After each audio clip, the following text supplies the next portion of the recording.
स्वागत है दोस्तों आपके अपने चैनल फ्यूचर पर, जिसमें हम लेकर आए हैं 2 जनवरी से 8 जनवरी 2023 के बीच के साप्ताहिक खबर जो आपकी परीक्षा की दृष्टि से महत्वपूर्ण एवं प्रासंगिक है। तो शुरू करते हैं। नए साल में पूरी तरह से डिजिटल हो जाएंगी इंश्योरेंस पॉलिसी। तो जितनी भी इंश्योरेंस पॉलिसी है वो डिजिटल हो जाएंगी, उसमें पेपर वर्क नहीं रह जाएगा। इस वर्ष के गणतंत्र दिवस परेड में भारत के सुरक्षा बलों के अलावा 19 अन्य देशों के सुरक्षा बल भी शामिल होंगे। उत्तराखंड के चमोली जिले में स्थित जोशीमठ भूधसाव का शिकार है। वहां आसपास की ज़मीनें धंस रही हैं, ज़मीनें दरक रही हैं। इसे राष्ट्रीय आपदा घोषित करने की मांग की जा रही है और इसे राष्ट्रीय आपदा घोषित भी कर दी गई है। ऐसा नहीं है कि यह घटना अचानक हो गई, यह समस्या लंबे समय से बनी हुई थी।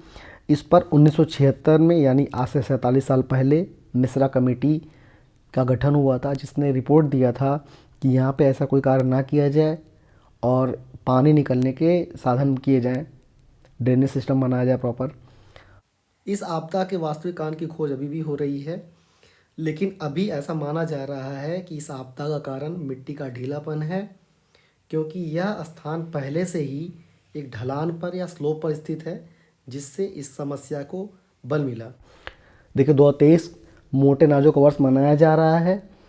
कर्नाटक में मिर्च की फसल प्रभावित हुई है, उसके लिए ब्लैक ट्रिम्स जिम्मेदार है।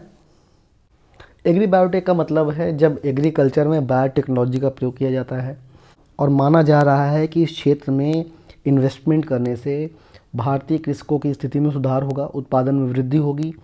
जीएम सरसों को सशस्त्र पर्यावरण मंजूरी दे दी गई है। जीएम सरसों भारत में बनाई गई है और इसका नाम है DMH11, और भारत में सबसे प्रचलित जीएम क्रॉप है बीटी कॉटन। 1950 से अब तक सर्वोच्च न्यायालय के जितने भी आदेश हैं वह अब ऑनलाइन फ्री ऑफ कॉस्ट उपलब्ध होगा। पहले यह जिस वेबसाइट पे मिलता था उसका मेंबरशिप पेड हुआ करता था। विदेशों में बसने के मामले में भारतीय सबसे आगे हैं, ये डेटा है। और विदेशों में बसने के अलावा विदेशों से अपने देश में धन प्रेषण यानी अपने देश में पैसा भेजने में भी भारतीय सबसे आगे हैं। पशुओं को मिलेगा चिकित्सा का अधिकार, कानून के दायरे में आएंगे डॉक्टर और अस्पताल। भारत ने 2 लिथियम और 1 कॉपर के माइन या खदान की खोज की है अर्जेंटीना में, और इसका इवैल्यूएशन फरवरी तक हो जाएगा। भारतीय विदेश मंत्री जयशंकर कह रहे हैं कि G20 की अध्यक्षता एक बहुत बड़ी बात है, और विदेशी प्रतिनिधियों को डिनर कराने के लिए सरकारी स्मारक की खोज करी कि कहाँ पर डिनर कराई जाए। और इस दौरान सड़कों की खुदाई पर प्रतिबंध लगा हुआ है मई से सितंबर तक। और G20 के साथ साथ SCO को भी अध्यक्षता इस साल भारत कर रहा है, तो याद रखें इन चीज़ों को। 2022 में UPI का लेन देन का बना रिकॉर्ड। हम आप UPI को बहुत हल्के से लेते हैं, लेकिन UPI अपने में एक बहुत बड़ी क्रांति है, क्योंकि भारत में हम लोग को सहजता से मिल गया, इसलिए अभी इसको समझ नहीं पा रहे कि आप एक मोबाइल क्लिक पर आराम से पेमेंट कर लेते हैं। आपको कोई अकाउंट नंबर नहीं भरना, IFSC कोड नहीं डालना है, स्कैन किया पेमेंट कर दिया, कोई सर का दर्द नहीं है। तो ये बहुत बड़ी चीज़ है। जापान को पीछे छोड़ दुनिया का तीसरा सबसे बड़ा वाहन बाजार बना भारत। देखिए ये सब कोई पूछ लेता है, आजकल ऐसे प्रश्न खूब पूछ रहा है, तो इन प्रश्नों के लिए तैयार रहिए। कोई हवा में नहीं पूछा जाता है, सारे के सारे प्रश्न न्यूज़पेपर से ही होते हैं। जितने भी करंट के पेपर हैं, जितना भी करंट का प्रश्न है, सब न्यूज़पेपर से होता है। और UPSC में करंट के अलावा बाकी चीज़ें भी प्रभावित होती हैं। जो चीज़ हाईलाइट होगा उससे रिलेटेड GS के प्रश्न जरूर पूछ लेता है, तो तैयार रहिए। करंट के चीज़ों के साथ साथ उसको GS से जोड़ के पढ़िए। RBI या भारतीय रिजर्व बैंक ग्रीन बॉन्ड जारी करने वाली है। इससे प्राप्त वित्त या धन का प्रयोग भारत के बुनियादी ढांचे के निर्माण में किया जाएगा। 2023 में भारत सरकार का प्रयास रहेगा कि जो छोटे छोटे दुकानदार हैं, जो रेहड़ी पटरी पर छोटे छोटे खुमचे लगाते हैं, उनको भी ऋण की सुविधा उपलब्ध कराई जाए। बैंक मित्र बैंक की सेवाओं के अलावा अब अन्य कार्य भी कर सकते हैं, जैसे इंश्योरेंस बेचना, ये सब काम भी कर लेंगे वो लोग। यहाँ पर ब्लू इकोनॉमी की बात हो रही है। ब्लू इकोनॉमी का मतलब होता है समुद्र पर आधारित अर्थव्यवस्था। इस लेख में बताया गया है कि समुद्र पर आधारित अर्थव्यवस्था के विकास के लिए एक सामूहिक प्रयास की जरूरत होती है। रूस से रुपए में कारोबार शुरू हो गया। वैसे प्रोसेस तो ये बहुत पहले से चालू था, लेकिन अब ये पूरी तरह से प्रैक्टिकली शुरुआत हो गया। म्यूचुअल फंड में डायरेक्ट इन्वेस्टमेंट नहीं किया जाता था, किसी मीडिएटर या मध्यस्थ के द्वारा निवेश कराया जाता था, लेकिन अब म्यूचुअल फंड में सीधे निवेशक निवेश कर सकता है। बैड लोन या ऐसे ऋण जिनको नहीं चुकाया जा रहा है, जो एनपीए हो गए हैं, अर्थात एनपीए का मतलब नॉन परफॉर्मिंग एसेट्स हो गए हैं, उनको ही बैड लोन्स कहा जाता है। तो अभी पिछले एक दशक में सबसे कम बैड लोन है भारत के बैंक में। अनुमान लगाया जा रहा है कि कृषि क्षेत्र में 3.5% वृद्धि होगी। वैश्विक अर्थव्यवस्था के विकास में बहुत सारी बाधाएं हैं, लेकिन भारतीय अर्थव्यवस्था में अभी भी 7% विकास दर बने रहने की उम्मीद है। Cellular operations association of India के डायरेक्टर जनरल एसपी कोचर का मानना है कि भारत के अर्थव्यवस्था के 5 ट्रिलियन बनने में 5G सहयोगी होगा। इसके अलावा एक और अनुमान लगाया जा रहा है कि 2047 तक भारतीय अर्थव्यवस्था $20 ट्रिलियन की हो जाएगी। भारत के अर्थव्यवस्था का विकास 7% होने का अनुमान है। 2047 तक कोई 20 ट्रिलियन बता रहा है, कोई 30 ट्रिलियन बता रहा है, कोई भारतीय अर्थव्यवस्था को 40 ट्रिलियन तक लेकर जा रहा है। लेकिन अगर वैश्विक दृष्टि से बात की जाए तो IMF की MD जॉर्जिवा का मानना है कि दुनिया की 1/3 अर्थव्यवस्था रिसेशन यानी मंदी की शिकार हो जाएगी। भारत की अर्थव्यवस्था तेज़ी से बढ़ रही है। अब इसका लाभ भारत गरीब देशों को भी देगा। भारत गरीब देशों को बताएगा या उनको सिखाएगा कि कैसे कर्ज से बाहर निकलना है। हाल ही में भारत ने बहुत सारे देशों के साथ फ्री ट्रेड एग्रीमेंट किया है। ऐसा माना जा रहा है कि इन नए FTAs में ह्यूज पोटेंशियल है, बहुत ज़्यादा क्षमता है। भारत बहुपक्षीय FTA यानी कई देशों के साथ एक साथ फ्री ट्रेड एग्रीमेंट करने पर विचार कर रहा है या उसके लिए प्रयास कर रहा है।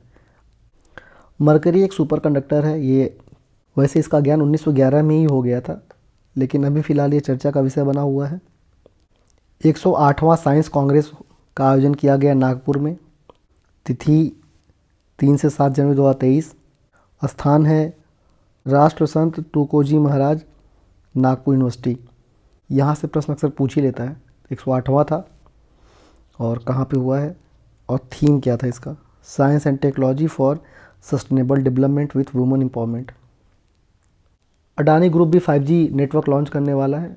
पहले अडानी ग्रुप मोबाइल नेटवर्क में नहीं थे, अब इन्होंने भी इस क्षेत्र में प्रवेश कर लिया है। हम लोग जितना भी वेबसाइट यूज़ करते हैं उसमें .com, .in, .gov, .in ऐसे रहता है। तो ये जो .in डोमेन है उसको मैनेज अब भारतीय कंपनी करेगी। पहले से एक अमेरिकन कंपनी GoDaddy मैनेज करती थी, अब इसे भारतीय कंपनी मैनेज करेगी। माइक्रोसॉफ्ट के CEO सत्या नडेला का मानना है कि भारत में क्लाउड और AI माने आर्टिफिशियल इंटेलिजेंस या कृत्रिम बुद्धिमत्ता में बहुत स्कोप है।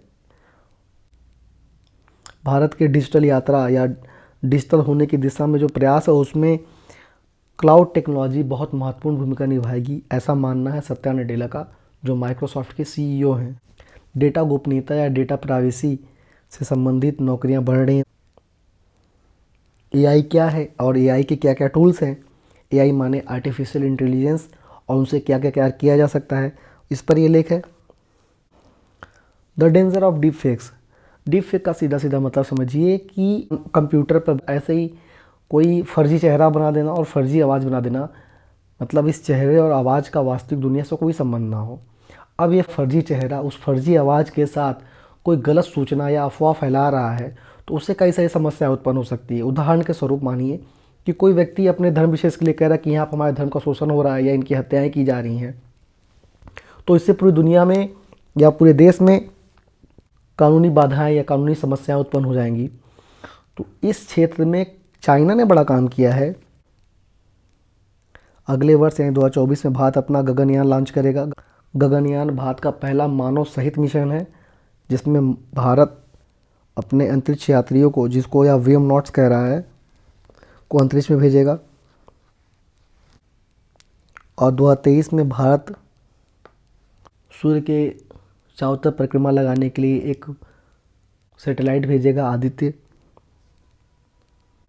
इसरो द्वारा भेजे जाने वाले मिशन पर ये लेख है, उसको देख लीजिए एक बार।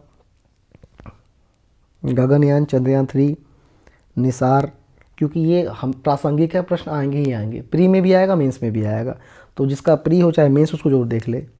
इसरो और माइक्रोसॉफ्ट ने एक MOU पे साइन किया है जिसके तहत अंतरिक्ष के क्षेत्र में शामिल होने वाले स्टार्टअप्स को सुविधाएं दी जाएंगी। मस्तिष्क का वर्किंग मेमोरी का तरीका पता चल गया है। अगर आप बहुत ज़्यादा स्ट्रेस में हैं या तनाव में हैं तो आपकी प्रतिरक्षा तंत्र वो कमज़ोर पड़ जाती है, यानी बीमारियां बढ़ जाती हैं, शरीर में समस्याएं होने लगती हैं, तो तनाव कम लें। भारत में टीबी का टीका बन गया है और भारत का लक्ष्य है कि 2025 तक भारत को टीबी मुक्त कर दिया जाए या टीबी मुक्त घोषित किया जाए। इसके लिए भारत बहुत तेज़ी से प्रयासरत है और उम्मीद है कि जल्द ही भारत टीबी से मुक्त हो जाएगा अगर ये टीका सफल हुआ तो। बर्ड फ्लू का घरेलू टीका बन गया है। बर्ड फ्लू के कारण भारतीय पोल्ट्री उत्पादकों को बहुत नुकसान उठाना पड़ता था। अगर यह सफल हुआ तो इससे उनको नुकसान अब नहीं उठाना पड़ेगा। बर्ड फ्लू का जो वायरस है उसका नाम है H9N2। नीलगिरी रिजर्व में रहने वाले एशियाई हाथियों के अधिकांश निवास स्थान नष्ट हो चुके हैं। केंद्र सरकार की नगर वन योजना में बदलाव किया गया है। इसके तहत यूनिवर्सिटी या कॉलेज में भी या विद्यालयों में भी वन लगाए जाएंगे ताकि वहाँ का पर्यावरण साफ हो सके या सुरक्षित हो सके। केरल के साइलेंट वैली में पक्षियों की प्रजाति से संबंधित एक सर्वे हुआ है जिसमें उनकी प्रजाति की संख्या बढ़कर 175 हो गई है। देश में ई कचरा प्रबंधन से संबंधित नए नियम 1 अप्रैल से लागू हो जाएंगे। ई कचरा क्या है? इलेक्ट्रॉनिक वस्तुओं से संबंधित कचरे, जैसे आपका टीवी ख़राब हो गया, मोबाइल ख़राब हो गया या कोई भी इलेक्ट्रॉनिक सामान ख़राब हो गया तो वही ई कचरा होता है। तो ये नया नियम लागू हो जाएगा 1 अप्रैल से। इसमें ई कचरा का निर्माण करने वाली कंपनियों की भी जिम्मेदारी होगी, माने जो कंपनी उस उत्पाद का उत्पादन कर रही है उनकी भी जिम्मेदारी तय की जाएगी। जल के संरक्षण के लिए भारत के जितने भी राज्य हैं उनके जल मंत्रियों का 2 दिवसीय सम्मेलन भोपाल में आयोजित किया गया है जिसका नाम है वाटर विजन @ 2047। इसमें बताया गया है कि जल का उपयोग कैसे कम करना है, कृषि के क्षेत्र में जल को कैसे बचाना है, इसी पर चर्चा की गई है। जल संरक्षण के लिए प्रयास तेज़ करने पड़ेंगे, उसी के लिए मीटिंग हो रही है, उसी पर एक डेटा है, देख लीजिएगा। एक्सट्रीम वेदर यानी चरम जलवायु यानी बहुत ज़्यादा ठंडी और बहुत ज़्यादा गर्मी के कारण 2022 में भारत में 2227 लोगों की मृत्यु हुई है और 1901 के बाद सन 2022 पाँचवा सबसे गर्म वर्ष रहा है, इसका रिकॉर्ड बना है। 122 वर्षों का सबसे गर्म रहा है दिसंबर। पश्चिमी प्रशांत महासागर एवं पूर्वी हिंद महासागर के जल का तापमान अगर बढ़ जाता है तो एल नीनो की स्थिति बनती है जिसके कारण मानसून कमज़ोर पड़ जाता है और ऐसे देश जहां मानसून की वर्षा होती है वहां पे वर्षा प्रभावित होती है या वहां पर अनावृष्टि होती है या वहां पर सूखा पड़ जाता है। लेकिन इस बार ट्रॉपिकल या उष्णकटिबंधीय प्रशांत महासागर में तापमान की कमी दिख रही है। इस कारण ऐसा माना जा रहा है कि एल नीनो नहीं आएगा या एल नीनो कमज़ोर हो जाएगा जिसके कारण पर्याप्त वर्षा होगी। एल नीनो और ला नीनो 2 अलग अलग कॉन्सेप्ट हैं और इस पर एक अलग से वीडियो बनाकर आपको समझाया जाएगा क्या है ये। United Nations economics and social commission for Asia and the Pacific का मानना है कि एशिया पैसिफिक क्षेत्र दुनिया का सबसे ज़्यादा आपदा वाला क्षेत्र है या जहाँ पे सबसे अधिक आपदा आ सकते हैं ऐसा क्षेत्र है। रोग प्रतिरोधक जीन के कारण बरगद और पीपल के पेड़ लंबा जीवन जीते हैं। भारत ग्रीन हाइड्रोजन के विकास के लिए कार्य कर रहा है। ग्रीन हाइड्रोजन एक ऐसा ईंधन है जिसके प्रयोग से किसी भी तरह का प्रदूषक उत्सर्जन नहीं होता है, इसमें केवल जलवाष्प का उत्सर्जन होता है और इसके लिए भारत बहुत प्रयासरत है और इसीलिए ग्रीन हाइड्रोजन पर सब्सिडी की बात की जा रही है ताकि इनका सही से विकास हो सके और भारत ग्रीन हाइड्रोजन का वैश्विक हब बन सके।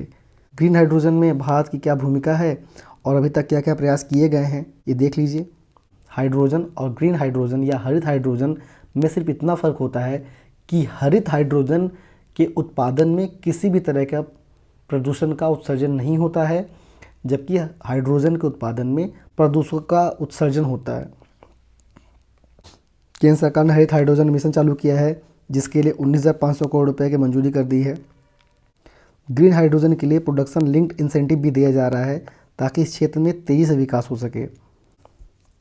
एनटीपीसी पीएनजी या पाइप्ड नेचुरल गैस में ग्रीन हाइड्रोजन का मिश्रण करेगी। इसके अलावा एनटीपीसी अपने गैस आधारित ऊर्जा संयंत्र या विद्युत संयंत्र में 50% ग्रीन हाइड्रोजन का मिश्रण करेगी या उस पर विचार कर रही है।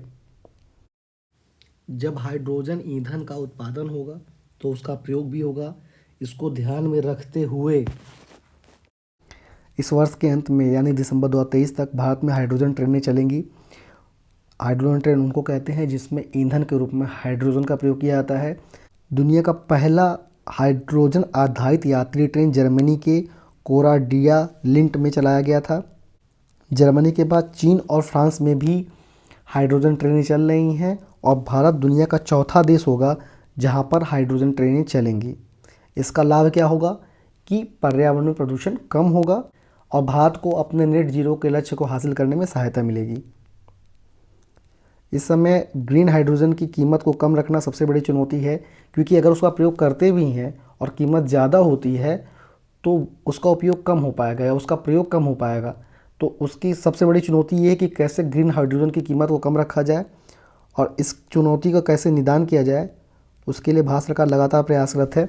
इंग्लैंड में ट्रेन ड्राइवरों ने अपनी सेवा शर्तों को लेकर हड़ताल कर रखा है। इसके कारण रेल सेवाएं वहां बाधित हैं। अमेरिका की जज जूली मैथ्यू ने अपने पति के केरला स्थित घर से शपथ ग्रहण किया है। लूला डी सिल्वा ब्राज़ील में राष्ट्रपति पद के चुनाव में फिर से एक बार विजित रहे हैं। यह इनके राष्ट्रपति पद पर तीसरा कार्यकाल है। भारत और ऑस्ट्रिया ने माइग्रेशन और मोबिलिटी पर एक एग्रीमेंट साइन किया है। भारत और फ्रांस ने सामरिक वार्ता के बाद रक्षा क्षेत्र में संबंध मजबूत करने की बात की है। क्रिकेट वर्ल्ड कप में चयन से पहले 2 फिटनेस टेस्ट जरूरी।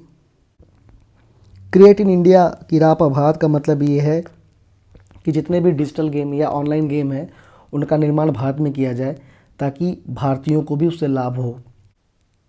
और इन ऑनलाइन गेम्स के सेफ रेगुलेशन या स्वनियमन की बात चल रही है ताकि इसमें किसी तरह की समस्या ना हो। अगर कोई समस्या हो तो उसका निपटारा किया जा सके या विवादों का निपटारा किया जा सके। और ऑनलाइन गेम खेलने पर आपको वेरिफिकेशन कराना पड़ेगा या सत्यापन कराना जरूरी हो जाएगा।